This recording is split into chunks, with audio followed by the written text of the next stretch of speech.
Hello and welcome to the deep dive. It's great to have you with us. Today we're doing our deep dive into the recent news about the Israel-Iran conflict. It's escalating fast. Our mission, as always, is to sift through the noise, pull out the key stuff from recent sources, basically give you the shortcut to understanding what's really going on. It's complex, obviously, and has huge global implications. Okay, let's unpack this. So let's start right at the beginning of this latest round. What was the immediate spark? What kicked things off? Right. Well, the trigger was Israel's operation back on June 13th. They called it Operation Rising Lion. Rising Lion, okay. Yeah, and it was pretty significant. They targeted over 100 sites across Iran. We're talking nuclear facilities and Mi-10s, military bases near Tehran, Isfahan. It was a big step up from, the usual sort of covert stuff or proxy fights. This felt like a direct hit on Iran itself. Mossad was involved, too, supporting it. Wow, okay. That is direct. So Iran wouldn't just let that stand, presumably. How did they hit back? No, they responded quickly. Their operation's called Operation True Promise 3. True Promise 3. Exactly. And they launched a lot, over 150 ballistic missiles, plus about 100 drones, aimed mostly at Israeli cities, Tel Aviv, Haifa, places like that. And did they get through? I mean, Israel has Iron Dome, right? It does, and Iron Dome definitely intercepted a lot, a significant number. But the sheer volume Iran threw at them meant some got through. There was, real damage, casualties too. It kind of shows Iran's strategy, maybe not precision, but overwhelming the defenses. Casualties, let's talk about that. The human cost in these direct hits must be, well, significant. What are the reports saying? It's grim. Reports are citing over 224 deaths in Iran from the Israeli strikes and around 14 in Israel from Iran's retaliation, plus hundreds injured on both sides. Tehran apparently saw mass evacuations. Yeah.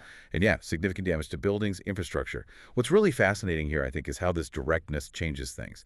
Both sides are sort of rewriting the rules, moving past proxies to direct confrontation. That's a dangerous shift. Yeah, it really is. And the world is watching, obviously.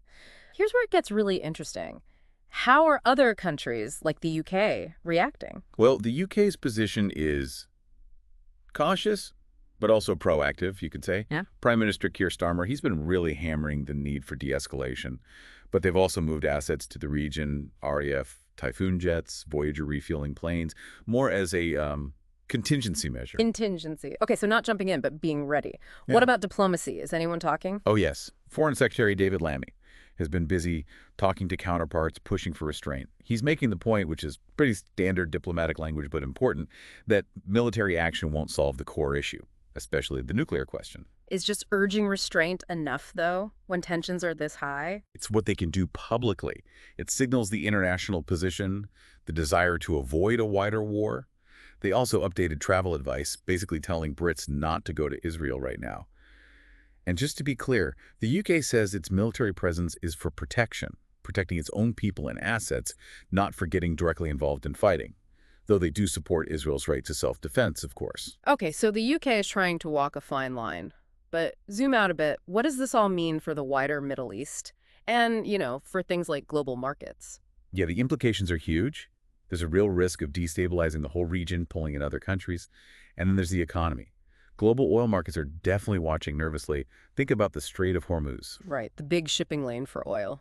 Exactly. If that gets disrupted, you're looking at serious economic consequences worldwide. We're already seeing leaders in France, Germany calling for calm. The U.S. is backing Israel but warning Iran very strongly. And if we connect this to the bigger picture, well, any hope for nuclear talks with Iran, this makes it incredibly difficult. Talks planned in Oman were canceled straight away. The distrust now is, well, it's sky high. Diplomacy just got a whole lot harder. It sounds incredibly precarious. Looking ahead then, just in the next few days, what should you, our listener, be keeping an eye on? What are the key signals? I'd say watch for a few things. Any changes in military postures, more deployments, alerts, that sort of thing.